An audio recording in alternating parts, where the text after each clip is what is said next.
Hello, greetings. This is Gilles Mention. I come to send greetings and to continue to discuss those process, those new energies that we are addressing each and every day in the spiritual ascension process. I'm going to pull a few cards and discuss a few subjects that are diverse today. And the first thing I wanted to say is that everything appears to be darker. When you look at the world, it looks darker. But if it is darker, it's because there is more light, and light is bringing the darkness into the picture. For there is so many things that we have created unconsciously that now they're coming back to the surface to be transmuted. So the more light they will be coming, the darker, the more darker things will come up, and eventually there is some really dark things that, as the light continues to grow, those dark things have to be coming to the forefront of consciousness to be evacuated. Otherwise, we'll still be in the suffering. We'll still. So there is no more need to be martyr or to be a victim. We just want to be empowered. We want to see the difference between the dark and the light, between what's heavy and what's light, between what is with love and what is without love. It shouldn't be that hard to do. I wanted to thank my guides and my creator for their patience. God knows how patient they have been with me, and as I move closer to my point of freedom, I do think that. So that I wanted to thank them. What happens is that we used to live in a realm of light, in a realm of love, in a way all things were perfect and it's divine order in heaven, and but we felt like God says, well, there is so much more that you need to know, and so we didn't have any experiences outside of love, and so we chose to embark upon this journey to create a separation, to create outside of love, outside of light, so without the wisdom, without the memory, and so we've been creating, and now we have to handle all of our creation, which is like we need to bring it into balance. But we cannot blame ourselves for having created something that was less than perfect when we didn't have the consciousness for it. Now we have the consciousness. Every time we become aware of something, we get to make adjustment within our consciousness, within our behavior, so that we can realign into something that is more conscious. But sometimes we've been doing certain things for such a long time, it keeps coming back in this way. So it is about handling it. For creators, choosing to go create outside of love is insanity. It's complete insanity. We don't know why we actually chose to do that, but we want to return to love. And once we return to love, everything will find a solution. And the more light that comes into the picture, the more darkness will be coming up. So we do not want to be distracted. Everybody is seeking love and recognition. Even the darker souls, they're all seeking love and recognition. They just don't know about it, or know how to go about it. For there is very intense emotion that are coming up, so we want to be kind to ourselves, we want to be patient, we want to be to take time to have fun, to enjoy ourselves as much as possible, to let go of all the tension, to breathe more, to be more conscious in our breathing, bring more oxygen into our physical body. And because helping others is what will help us grow, but if helping others means to create pain for ourselves, it is not a good idea. We want to enjoy.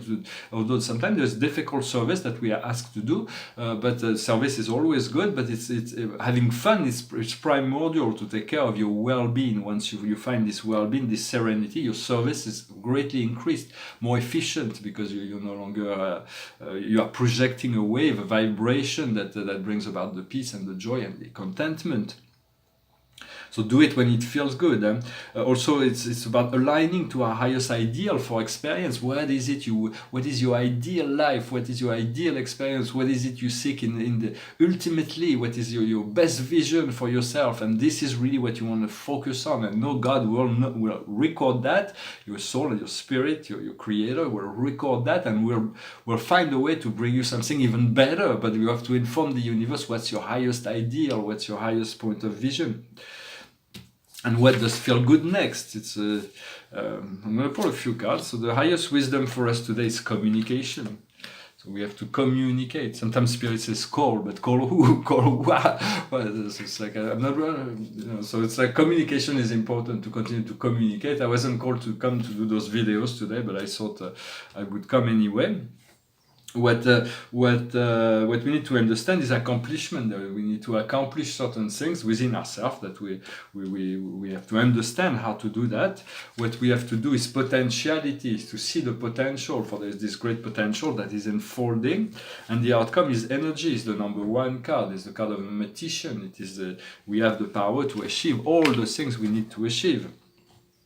I wanted to discuss the idea that the Arcturians, to thank the Arcturians, this galactic family of the Arcturians, for they are serving the planets in many ways, and they have amazing technologies they will bring down to the for humanity as soon as the first contact happens. But for now, they've been asked to dump a huge amount of oxygen. For decades, they've been doing that into the Earth's plane, the Earth's atmosphere.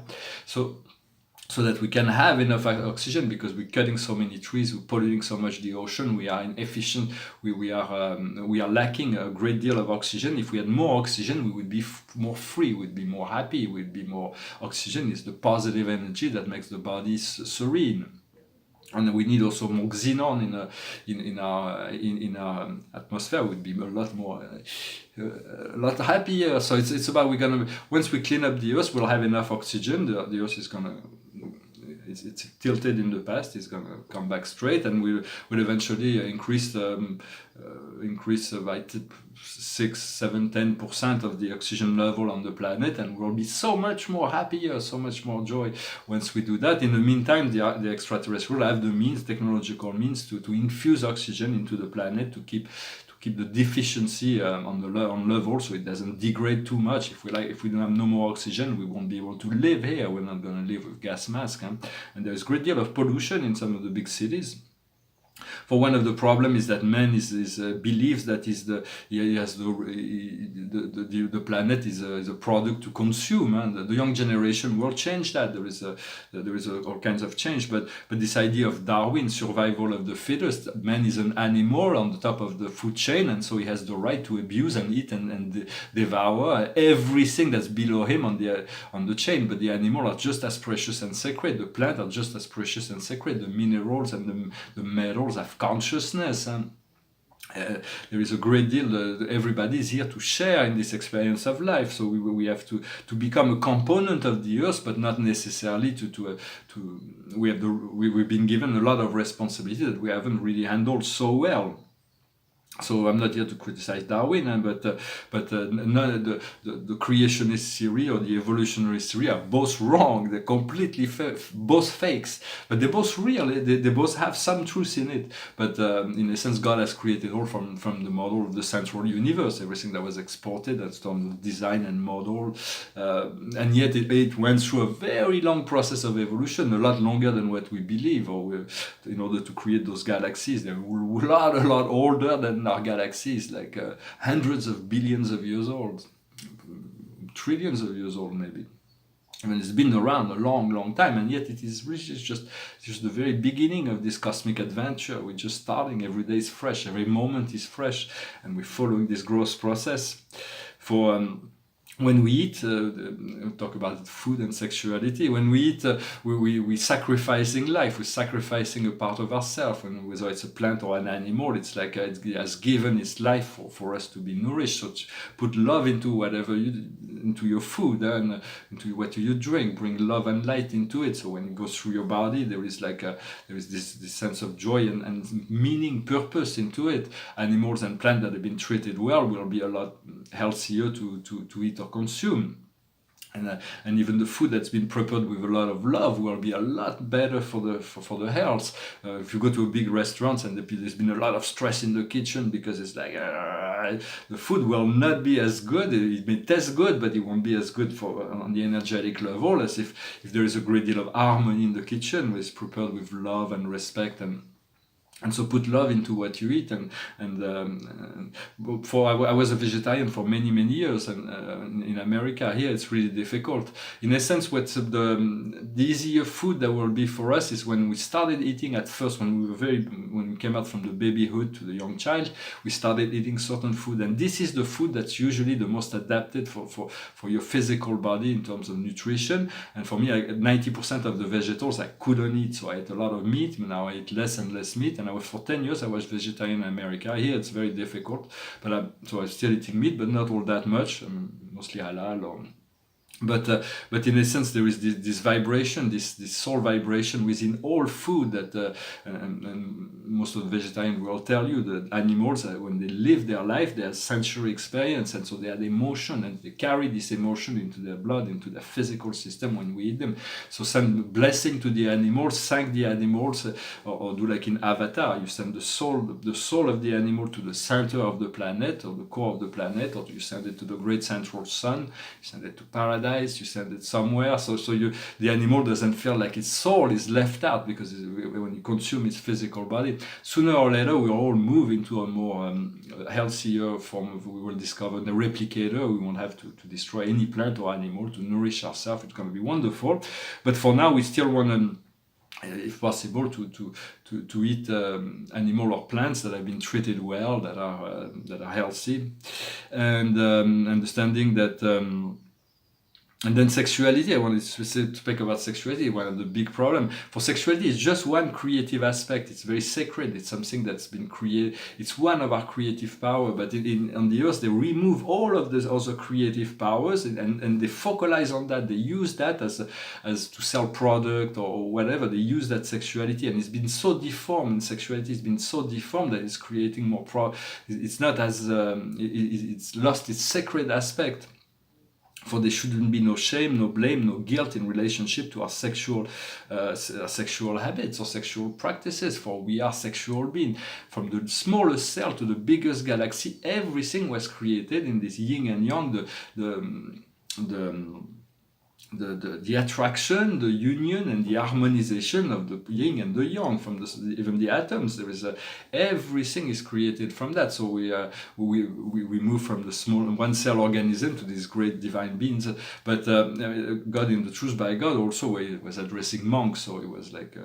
He was talking on that level, but he was saying that a lot of people on the earth are digressing on the sexual level, because it's only the attraction between male and female, physical to physical body, and so that is the animal. This is very animalistic. Where men, in sexuality of men, they should be loved, they should be respect, they should be.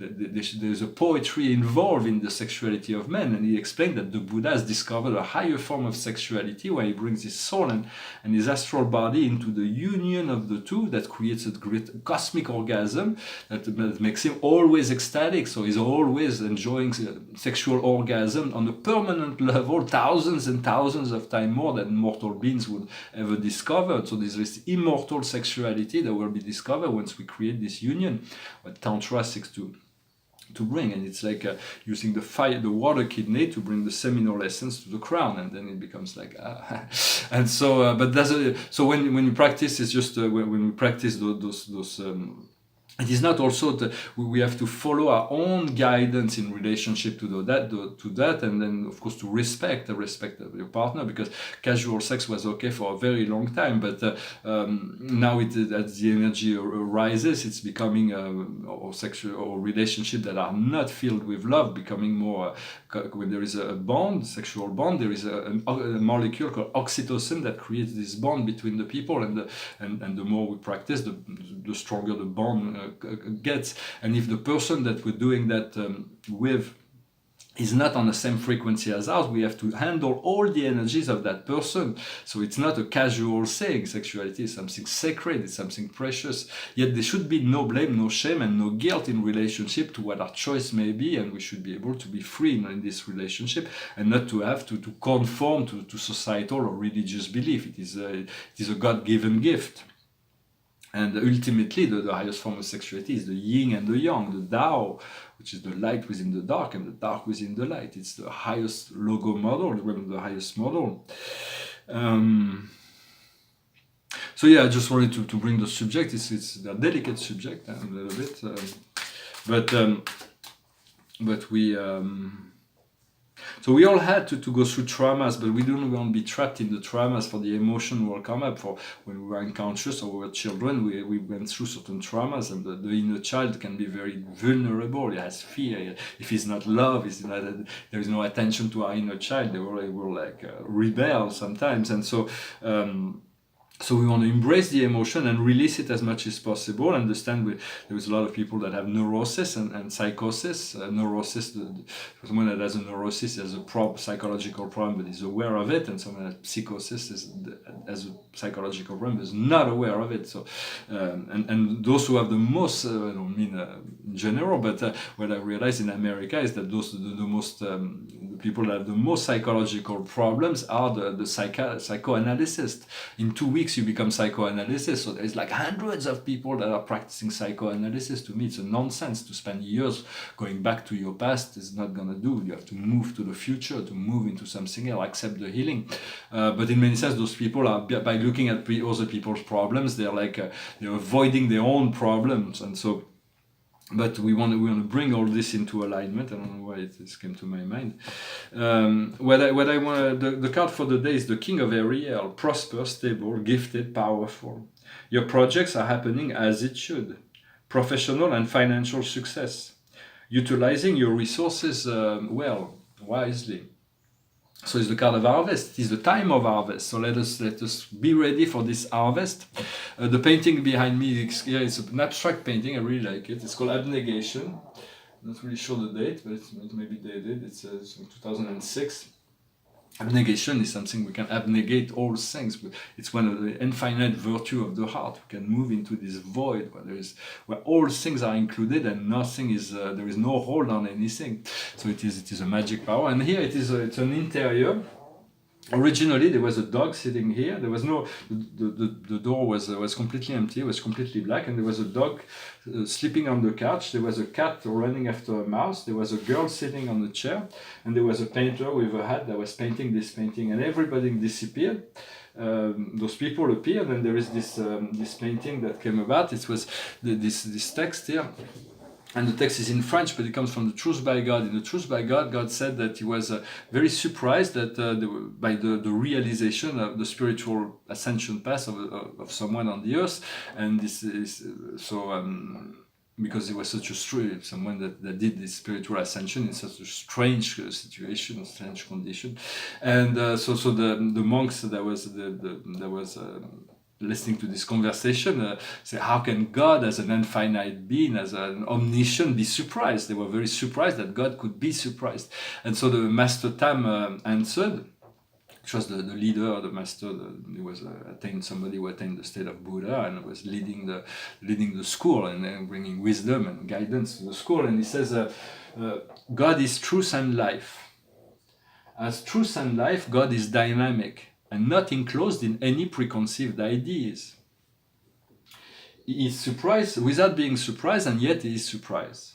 He is surprised because he is infinite perfection, but he is not surprised because all things are enclosed within his divine will. So just a little statement. I did more than one painting with this statement. It was something that touched me, that was powerful for me. This book of the Truth by God. I couldn't read it in English because I had a copy in English, but I lent it to somebody who never gave it back to me, and so I read it in French. It's you may find it if you look for it. It's from the spiritual school of non-being, the science of Vovi. They may have republished it. It's a very advanced Buddhist treatise. It's something that really changed my life in 1986, I think, when I first read it. We'll finish with a song that speaks about the beauty of life, and it goes like this. I see trees of green, red roses too. I see them bloom for me and you. And I think to myself, what a wonderful world. I see skies of blue and clouds of white, bright blessed days and dark sacred nights, and I think to myself, what a wonderful world. The colors of the rainbow, so pretty in the sky, are also on the faces of people going by. I see friends shaking hands, saying, how do you do? They're really saying, I love you. I hear babies cry, I watch them grow. They'll learn much more than I'll never know. And I think to myself, what a wonderful world. Yes, I sing to myself, what a wonderful world. Well, thank you very much for sticking till the end. I wish you a wonderful week, there's this wonderful energy, the energy of freedom, of abundance, of sovereignty, there is all kinds of things Spirit is revealing me every night. There is so many revelations about all those things that will be unfolding this year. And so there is a great deal of potential. Just be yourself and shine your light. Thank you very much. Namaste.